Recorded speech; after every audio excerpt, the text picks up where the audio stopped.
ઘણા ઘરોમાં આવી પરિસ્થિતિ છે હો, જે ઘરની અંદર પરિવાર મોટો પણ સેવા કોઈ એક જ કરે, અને જે સેવા કરે એનું તો આવી બન્યું.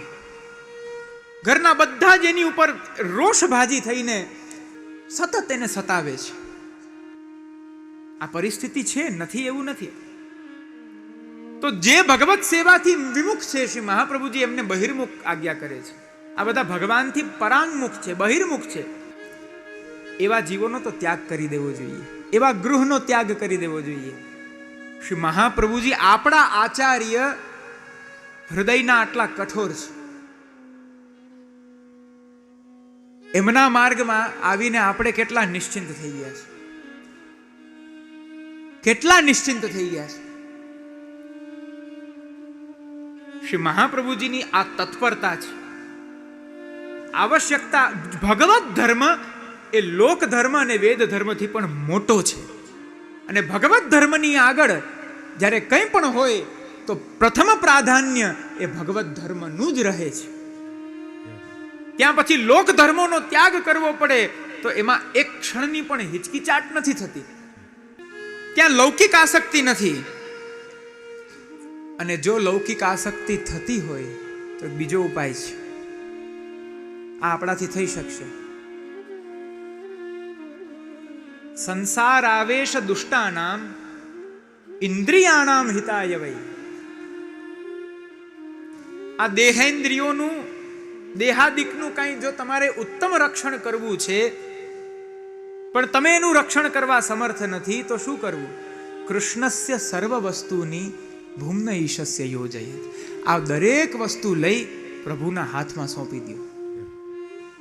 પછી એ આડા અવળી જેમ સોંપી દો એને વ્યવસ્થિત પ્રભુ ગોઠવી આપશે. પણ સેવ્ય સ એવ ગોપીશ વિધાસ્યત્યખિલમ નહીં. ગોપીશ વ્રજ ભક્તોના પ્રાણ પ્રેષ્ઠ એવા શ્રી કૃષ્ણ જ સેવ્ય છે, એમની જ સેવા કરવી જોઈએ. એ જો તમે એમની સેવામાં તત્પર થશો તો તમારા અખિલ અર્થ, તમારા સર્વ કાર્ય, તમારા યોગક્ષેમ આ સર્વનું વહન પ્રભુ જ કરી આપે છે. જીવે એની ચિંતા નથી કરવાની, જીવે એનો ઉદ્વેગ નથી કરવાનો.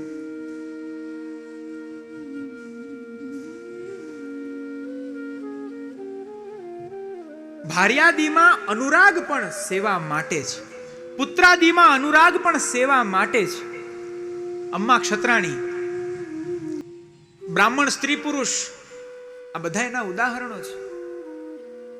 તે બ્રાહ્મણ સ્ત્રીને જ્યારે ભોગારતીમાં દર્શન થતા હતા, ભીડમાં દર્શન ન થયા, શ્રી ગોવર્ધનનાથજીને શ્રી ગુસાઈજીની આડીથી વિનંતી કરી. શ્રી ગોવર્ધનનાથજીએ મધ્યમાં પધારીને એમને પોતાના લીલામાં એમને પધરાવ્યા. પુરુષ વ્યાકુળ થયા. શ્રી ગુસાઈજીને પૂછ્યું, ગુસાઈજી આજ્ઞા કરી કે એમને તો ગોવર્ધનનાથજીએ સાક્ષાત એમનું વર્ણન કર્યું છે, તમે કેમ સંતાપ કરો છો? મારો સંતાપ લૌકિક સંતાપ નથી, મારો એ સંતાપ છે કે એમના સંગથી મારા ભાવનું વર્ધન થતું. હવે મારા ભાવને કોણ ભાવિત કરશે? અલૌકિક સંબંધ. કુમનદાસજીને જ્યારે કહેવામાં આવે કે તમારા પુત્રના પ્રાણ ગયા, ત્યારે મૂર્છિત થયા. બધાએ મજાક ઉડાડી. શ્રી ગુસાઈજી પધારીને બધાને ઠપકો આપ્યો અને કુમનદાસજીના કાનમાં કહ્યું કે કુમનદાસ ચિંતા ન કરો, કાલે બેગી આપને દર્શન કરાવીશ. તરત આંખ ખોલી.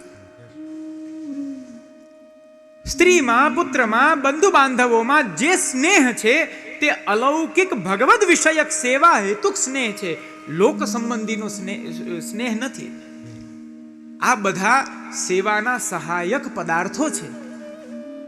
અને સેવા કોઈ એકે નથી કરવાની. જે ઘરમાં પ્રભુ બિરાજે છે તે ઘરના આબાલ વૃદ્ધ બધાએ સેવા કરવાની છે, કારણ કે તે સર્વના ઉદ્ધારક પ્રભુ છે, તે સર્વ ભક્તોના ઉદ્ધારક પ્રભુ છે. આ હેતુથી સેવા છે. આ દેહ, આ ઇન્દ્રિય, આ પ્રાણ, જે કંઈ પણ કરો, જે કંઈ પણ કહો, આ બધા જ ઉપકરણો, યથોપકરણો, અર્થાત આ બધા જ સાધનો છે ભગવત સેવાના. અને આ બધાનું સંરક્ષણ આ કાલથી, પ્રતિબંધોથી આપણે સદાને માટે કરવાનું છે. એનું સંરક્ષણ કરી અને ભગવત સેવામાં તત્પર થવાનું છે. એ સંરક્ષણ કેવી રીતના થાય? માત્ર સમર્પણ. હું તમને એમ કહું, તમે ક્યાંય બહાર જાઓ છો અને એ પરિસ્થિતિમાં બહુ બધો સામાન છે તમારી પાસે. એવા પરિસ્થિતિમાં તમારે કંઈ લખવાનું આવ્યું કે કંઈ બીજું અન્ય કામ આવ્યું જ્યાં તમારે એક હાથ ફ્રી કરવો છે, બંને હાથમાં જોખમ છે, જોખમનો સામાન છે, તો એ વસ્તુ તમે કોના હાથમાં આપશો? નીચે મુકાય એમ ન હોય તો કોના હાથમાં આપશો? નાનકડું બાળક રમતું એના હાથમાં આપી દેશો? કોઈ વ્યવસ્થિત પીઢ વ્યક્તિ બાજુમાં બેઠો હોય તો એના હાથમાં આપશો?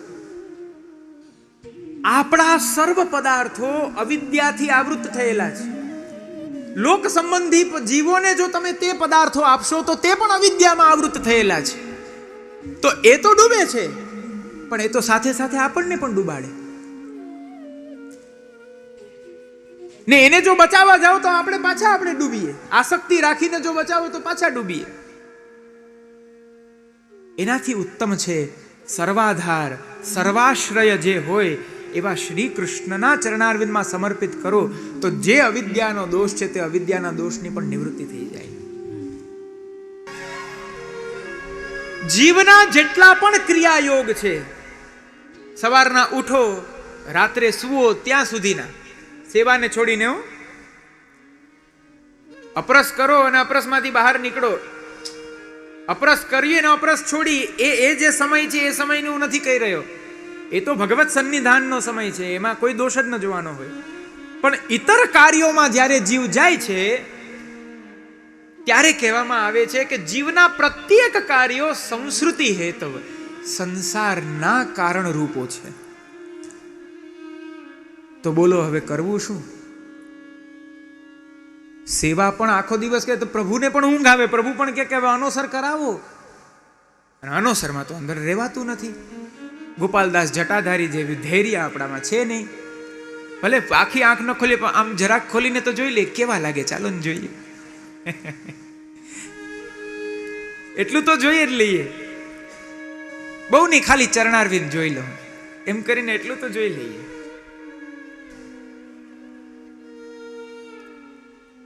સર્વ પદાર્થો તે લોક સંબંધી છે અને સંસારની આસક્તિ કરાવનારી દરેક ક્રિયાઓ છે.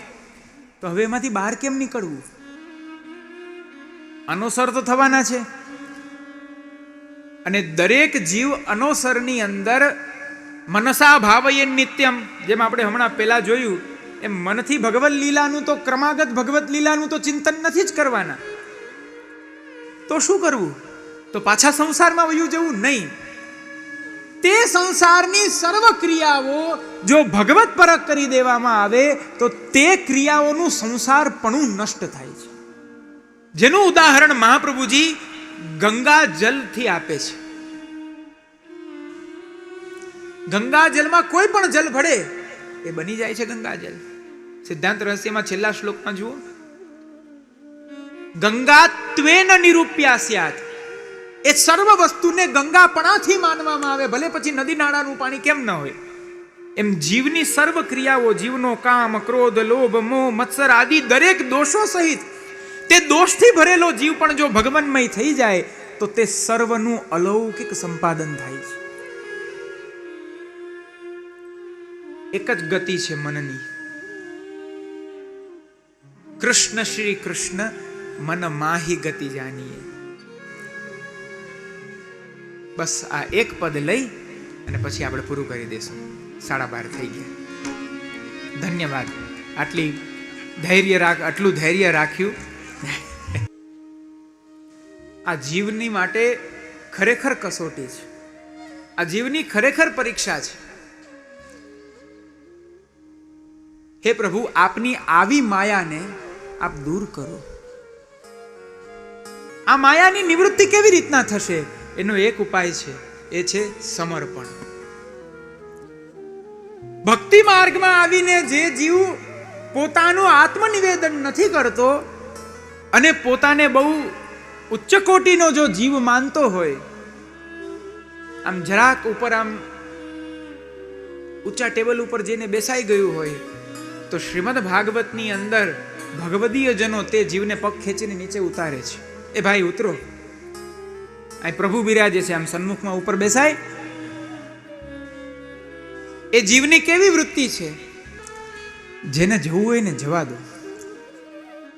આ સંખ્યા સાવ ખાલી થાય ને ત્યાં સુધી ચાલુ રાખી. જો આજે આ બાજુ કોઈનો વાંક નથી, હું સાક્ષી છું, કોઈ હલ્યું નથી. હા, કોઈ દેહ ધર્મ માટે કદાચ કોઈ જાતું હોય ને પાછું આવીને બેસતું હોય એ વાત અલગ છે, બાકી કોઈ હલ્યું નથી. આપ લોકો બધાએ બહુ આજે સારું પરફોર્મન્સ નથી આપ્યું શ્રવણનું. ઘેરાના ઘેરા ઉઠીને જાઓ છો બધા. એ 12:30 હું તમારા માટે બોલું છું અને તમે ઉઠીને જાઓ છો. હે અરવિંદ દાક્ષ, હે કમલ નયન, જે જીવ પોતાને વિમુક્ત માને છે, અરે હું તો મુક્ત થઈ ગયો, મારે હવે કોઈનું બંધન નથી, પણ એને એટલી ખબર નથી કે એને આપના યુગલ ચરણારવિંદની અનન્ય પ્રીતિપૂર્વક એને સમર્પણ નથી કર્યું. માટે આ પેલી આપણે બજારમાં જઈએ અને દરેક વસ્તુ ખરીદીએ તો એની પહેલા આપણે ગેરંટી ને વોરંટી જોઈએ. એમાં અમુક વસ્તુ એવી હોય આપણે એમ કે ભાઈ આ તો 6 મહિનામાં બગડી જાય, આ ના લેવાય. આમાં આપણે પૈસા મૂકીએ તો એ દ્રવ્ય વ્યર્થ જાય, એવું બોલીએ ને. જે જીવ સમર્પણ વિનાનો છે, આત્મનિવેદન વિનાનો છે, આત્મસમર્પણ વિનાનો છે, પોતાના દેહ ઇન્દ્રિય પ્રાણોનું નિત્ય સંરક્ષણ કરીને પ્રભુને સમર્પિત નથી કરતો, તે જીવના દેહ ઇન્દ્રિય પ્રાણ આત્મા આ બધા જ ગેરંટી વોરંટી વિનાના. ગમે તેટલો તે જીવ ઊંચો જાય, ઊંચા પદ ઉપર જાય, ઊંચા પદ ઉપર ગયા પછી પણ પોતાને ભલે વિમુક્ત માનતો હોય, પરમ શ્રેષ્ઠ સાધક માનતો હોય, પણ એક દિવસ પતંત્યધઃ, અધઃ એટલે નીચે, એ આવીને પડે છે. કારણ કે એનું સમર્પણ જ નથી, એનો બેઝ જ કાચો છે.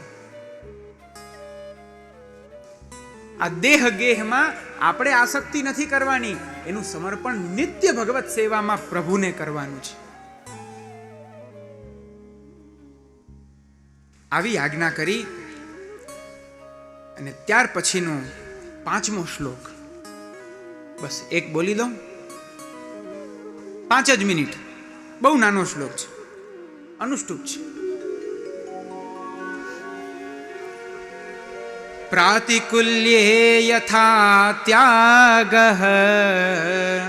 પ્રાતિકુલ્યે યથા ત્યાગઃ, પ્રભ્વ સંબંધિ વસ્તુનઃ, પ્રભ્વ સંબંધિ વસ્તુનઃ, ધનેષુ નિસ્પૃહ સેવો, ધનેષુ નિસ્પૃહ સેવો, પયોગિત્વેન રક્ષણમ, પયોગિત્વેન રક્ષણમ.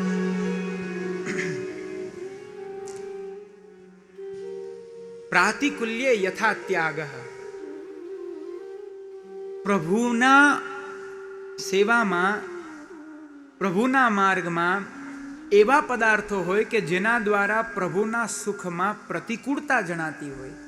ભક્તિ માર્ગમાં જીવને તે પદાર્થોથી પ્રતિબંધ આવતો હોય, તેથી એ પદાર્થો પ્રતિકૂળ ભાષિત થતા હોય તો તે સર્વ પદાર્થનો ત્યાગ કરી દેવો. કારણ કે તે પદાર્થ કેવા છે? પ્રભુ અસંબંધી વસ્તુ. આ પદાર્થો પ્રભુ સંબંધી નથી, માટે દોષયુક્ત છે. દોષયુક્ત હોવાથી એનો ત્યાગ કરી દેવો.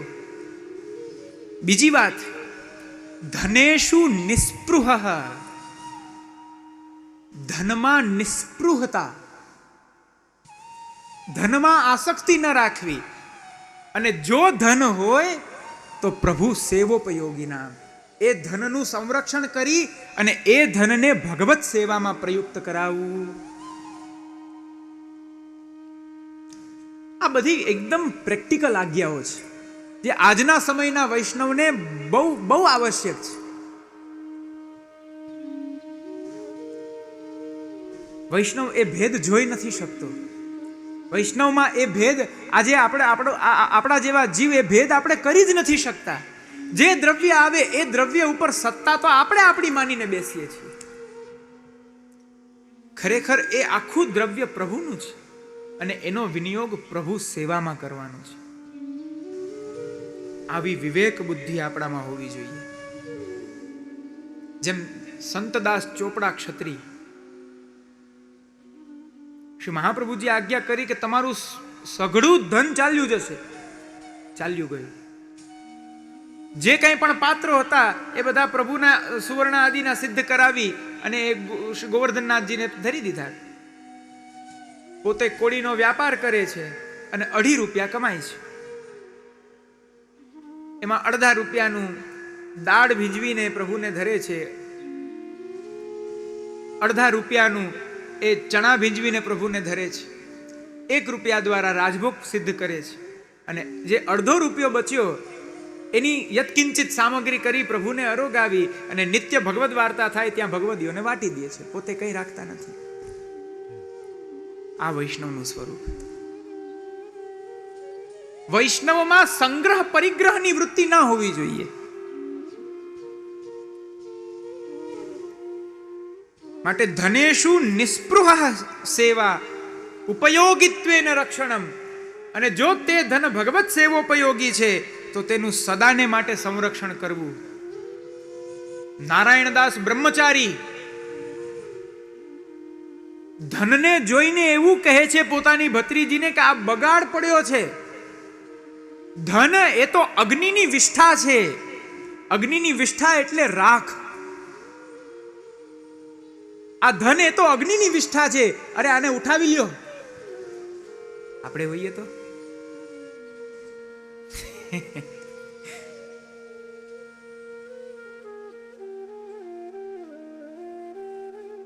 એ પાછું એમને ભૂમિમાં સુવર્ણ દેખાતું. છોડે કોઈ. પણ ધનેષુ નિસ્પૃહ, જેની ધનમાં આસક્તિ જ નથી. હરિરાય મહાપ્રભુનું ગર્વાપહારાષ્ટકમ મેં કાલે આપને કહ્યું હતું ને, એનો એક બહુ સુંદર શ્લોક છે. ધનાની સંગૃહ્ય રસમ વિગૃહ્ય. મોડું નથી થાતું ને?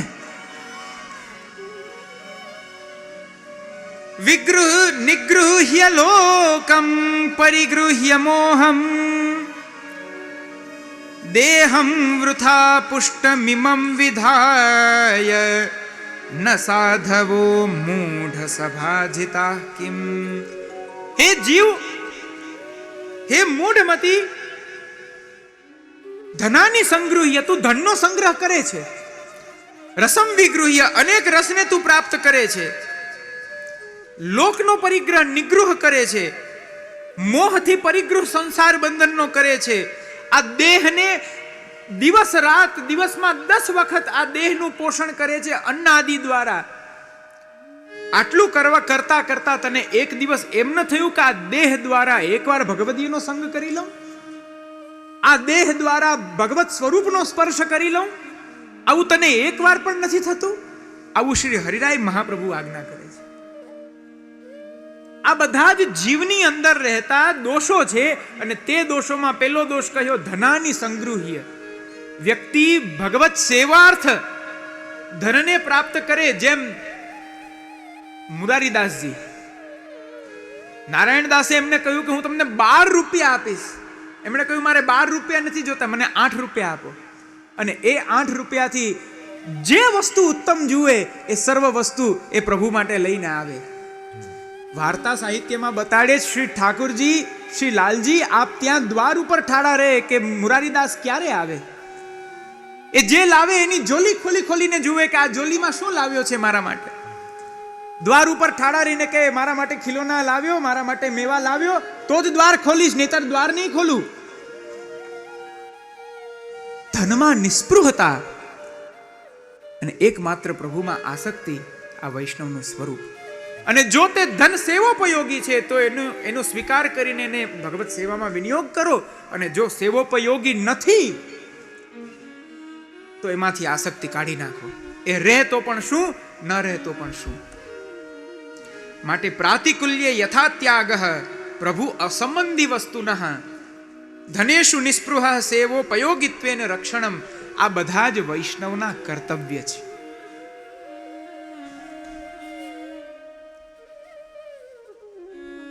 અને ત્યાર પછીનો 6ઠ્ઠો શ્લોક આવે છે. શ્રી હરિરાય મહાપ્રભુ આજ્ઞા કરે છે, બાબા બસ પોણા વાગી ગયા, હવે કાલે વાત હે ને.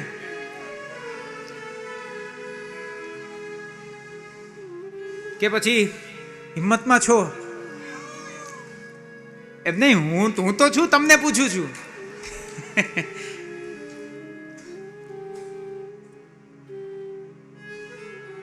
હિંમત છે, આમ સાહસ છે બેસવાનો? ખરેખર આમાં જે હો બોલો એટલે મારે હા સમજવી કે ના સમજવી? ચાલો કોઈ વાંધો નહીં, કાલથી લેશું.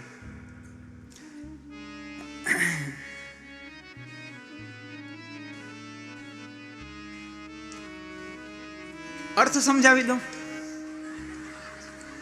વિવાહાદિષુ કાર્યેષુ વધ્વા સેવાર્થમાનસઃ ભગવત સંગી સંગોપી સ્વપ્રાણ પ્રેષ્ઠવાર્તયા. ભગવત સંગી સંગોપી સ્વપ્રાણ પ્રેષ્ઠવાર્તયા. હવે આ જેટલા ઉઠી ઉઠીને ગયા છે ને, એને આ બાકીનું બધું બાકી રહી ગયું છે. આપ લોકો કાલે બધા વહેલા આવજો ને, બધાને પકડીને કહેજો કે જે આમ કીધું તું, આમ કીધું તું. કારણ કે વિષય સાંભળશે નહીં તો આગળ એને ખબર નહીં પડે કે આ શું ચાલે છે. આ તો વસ્તુ એવી છે, શરૂઆતથી બેસો તો ખબર પડે કે આ ક્યાં કઈ વાત ચાલે છે, કયા ઉદ્ધરણો કેના માટે દેવામાં આવે છે. વચ્ચેથી સાંભળો તો કઈ ખબર ના પડે. બીજો એક પ્રશ્ન કરું, જે શરૂઆતથી સાંભળે છતાં જેને કઈ ખબર ન પડે તો શું કરવું? એના માટેનો ઉપાય હરયે નમઃ, હરયે નમઃ. એનું કઈ સમાધાન નથી, બસ હરયે નમઃ. વિવાહાદિષુ કાર્યેષુ, એક વૈષ્ણવ, એક મહાપ્રભુજીનો સેવક, શ્રી ગુસાઈજીનો સેવક, ભક્તિ માર્ગની અંદર ભક્તિ માર્ગાનુયાયી એક જીવ પોતાના લૌકિક કાર્યોની અંદર પણ અલૌકિક ભાવન કરે છે. જેમ વિવાહાદિષુ કાર્યેષુ, પુત્ર વગેરેના વિવાહ આવે તો શું કરવું? તો ત્યાં પણ વધ્વાહ સેવાર્થ માનસઃ, ત્યાં પણ અલૌકિક સેવાની બુદ્ધિ રાખવાની. મારા પુત્રના વિવાહ નથી કરી રહ્યો હું, પણ આ નિકુંજની અંદર ભગવત સેવાને માટે એક નવા જીવને અમે લાવી રહ્યા છીએ. અથવા તો જ્યાં જાય છે ત્યાં જે પ્રભુની નિકુંજ છે તે નિકુંજમાં એક જીવને સેવા માટે મોકલી રહ્યા છીએ. આવી અલૌકિક બુદ્ધિ રાખવી. ભગવત સંગી સંગોપી, પ્રભુના પ્રાણ પ્રિય એવા પ્રભુના ભક્તોનો સંગ કરતા કરતા સ્વ પ્રાણ પ્રેષ્ઠ વાર્તયા, પોતાના પ્રાણ પ્રેષ્ઠ એવા પ્રભુના અલૌકિક ગુણગાન ગાતા લૌકિકમાં પણ અલૌકિકનું ભાવન કરવું આ વૈષ્ણવનો ધર્મ છે. ઠાકોરજીએ છે ને એક લાઈફ લાઈન આપી છે આપણને. એવી અદ્ભુત લાઈફ લાઈન છે. પ્રભુ કહે છે, ગૃહેશ્વા વિશતામ ચાપી પુંસામ કુશલ કર્મણામ. કુશલ કર્મ કરવા વાળા જે છે ને, જેની અંદર કુશળતા છે, લૌકિક કાર્યો કરવા પણ એના બંધનમાં ન ફસાવું, એ પ્રકારે જે કાર્ય કરે એને કુશળ કહેવાય. એવા જે કુશળ કર્મ કરનારા છે તે જીવો શું કરે છે ખબર છે? ગૃહની આસક્તિમાં જ, દેહ ગેહમાં જ રહે છે, દેહ ગેહની સાથે જ રહે છે, પણ મુકુંદ સેવયા ગૃહેશ્વા વિશતામ ચાપી પુંસામ કુશલ કર્મણામ. એવા જે કુશલ કર્મ વાળા છે તે શું કરે છે? મદ વાર્તા યાતયામાના. તે જીવો ભગવાનના અલૌકિક ચરિત્રોને, એ અલૌકિક પ્રસંગોને પરસ્પર વાર્તાલાપ કરી દે છે. ગૃહસ્થમાં રહેતા રહેતા અહર્નિશ પ્રભુની જ વાર્તાલાપ કરતા રહે છે. અને આ પ્રકારે કરતા કરતા ગૃહસ્થમાં જ રહેલા છે, આસક્તિમાં જ રહેલા છે, છતાં પણ પ્રભુ કહે છે મારા ચરિત્રો પરસ્પર કહેતા કહેતા ગેહાશક્તિમાં છે તો ન બંધાય ગૃહામતા. હું આને સાંસારી જીવ નથી માનતો, આવા જીવને પણ હું મારો જીવ જ માનું છું. એટલા માટે ભગવત સંગી સંગોપી, ભગવદીઓનો સંગ એ પણ પ્રભુની વાર્તા દ્વારા વ્યતીત થઈ જાય. એમાં ને એમાં આપણા સર્વ લૌકિક કાર્યો નીકળી જાય, એમાં ને એમાં આપણા સર્વ વૈદિક કાર્યો નીકળી જાય, તો લોકવેદનો દોષ પણ જીવને લાગતો નથી. આના ઉદાહરણો ઘણા બધા છે.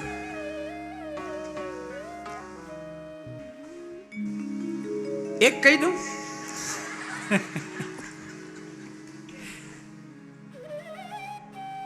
હવે સાચે સહન શક્તિ ખૂટે છે અશોકભાઈ, ખૂટી ને?